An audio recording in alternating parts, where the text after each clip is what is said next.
The year was 2008. The world was reeling from a financial crisis, the likes of which had not been seen in decades. Trust in traditional financial systems and institutions was deeply shaken. It was in this climate of uncertainty and doubt that Bitcoin emerged. A pseudonymous figure, Satoshi Nakamoto, introduced Bitcoin to the world, sparking curiosity and intrigue. It was a revolutionary concept, a decentralized digital currency that operated independently of any central authority. Bitcoin promised a new era of financial freedom, one where individuals had more control over their own money. Satoshi envisioned a system free from central control, a network that was maintained by its users. He imagined a world where individuals could transact directly with one another without the need for banks.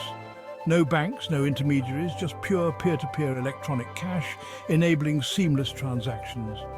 The idea was radical, even utopian. Could it really work in the real world? Bitcoin was more than just a technology. It was a statement against the existing financial order. It challenged the established order, questioning the very foundations of the financial system. It offered an alternative to the existing financial infrastructure, one that was transparent and decentralized. Early adopters were drawn to its promise of decentralization and transparency, seeing it as a beacon of hope. The journey of Bitcoin was about to begin, setting the stage for a new financial revolution. On January 3rd, 2009, the Bitcoin network came alive, marking a revolutionary moment in the world of digital currency. The first block, known as the Genesis block, was mined by Bitcoin's mysterious creator, Satoshi Nakamoto. This event marked the beginning of Bitcoin's journey, setting the stage for a new era in financial technology. Early adopters, mostly cryptography enthusiasts and cypherpunks, started experimenting with this groundbreaking technology. They saw the immense potential of this new decentralized currency, envisioning a future where financial transactions could be free from traditional banking systems. The first real-world Bitcoin transaction took place in 2010, a pivotal moment in Bitcoin's history. A programmer named Laszlo Hanyecz bought 2 pizzas, making history with this simple act. The price? 10,000 Bitcoins, which today would be worth millions of dollars. At the time, it seemed like a fair trade, highlighting the early days of Bitcoin's valuation.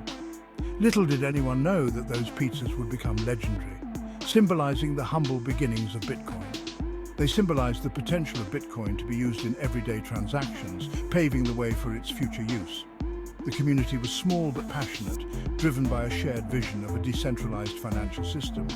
Online forums buzzed with activity, as enthusiasts and developers shared ideas and innovations. Developers collaborated tirelessly to improve the Bitcoin protocol, ensuring its security and scalability. The foundations of a new financial ecosystem were being laid, one that promised to revolutionize the way we think about money and transactions. As Bitcoin gained traction, its price started to rise.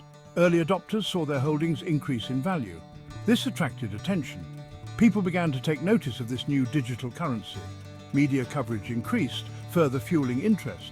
Bitcoin exchanges emerged, making it easier to buy and sell. The user base expanded beyond the initial group of tech-savvy enthusiasts.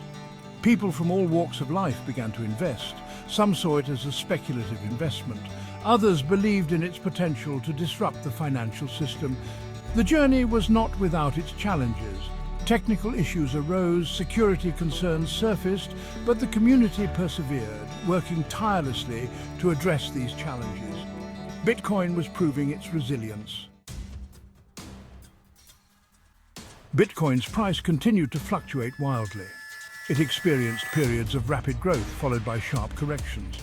This volatility became a defining characteristic. It attracted traders and speculators. They were drawn to the potential for quick profits. The media often sensationalized Bitcoin's price swings. This created a perception of risk. However, it also brought increased awareness. More and more people learned about Bitcoin. The underlying technology, blockchain, also gained recognition. Despite the volatility, Bitcoin's overall trend was upward. It was clear that this new asset class was here to stay. The world was witnessing the birth of a new financial paradigm.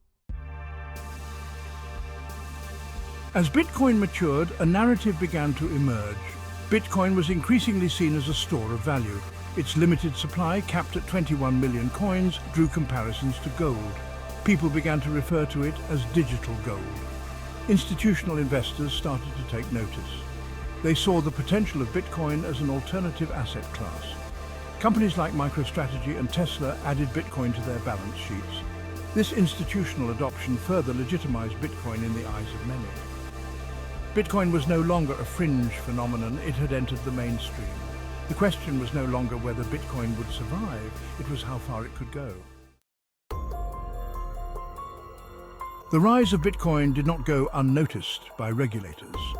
Governments around the world grappled with how to classify and regulate this new asset.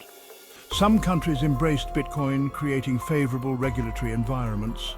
Others took a more cautious approach, expressing concerns about its potential use in illicit activities. The lack of clear regulatory frameworks created uncertainty. This uncertainty hindered the wider adoption of Bitcoin. Businesses were hesitant to invest in a technology that could be subject to future regulations. The Bitcoin community engaged in dialogue with regulators. They emphasized the benefits of Bitcoin, such as its transparency and security. They argued that regulation should foster innovation, not stifle it. As Bitcoin's popularity grew, so too did concerns about its scalability. The increasing number of users and transactions put a strain on the network.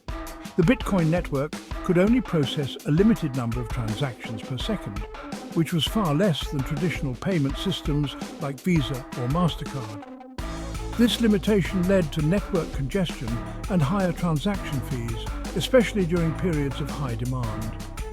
Users often faced long wait times for their transactions to be confirmed. Various solutions were proposed to address the scalability issue. Developers and researchers brainstormed and debated potential fixes.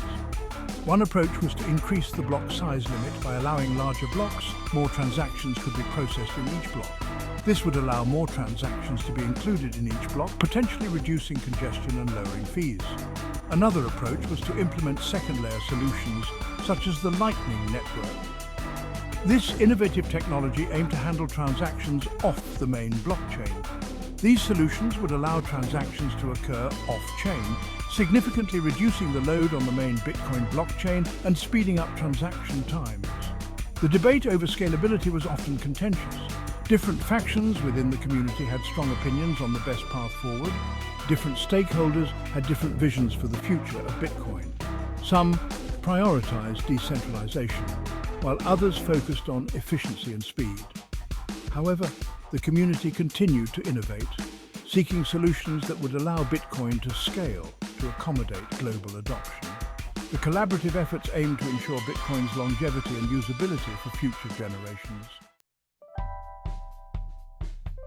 Bitcoin's energy consumption became a subject of intense scrutiny.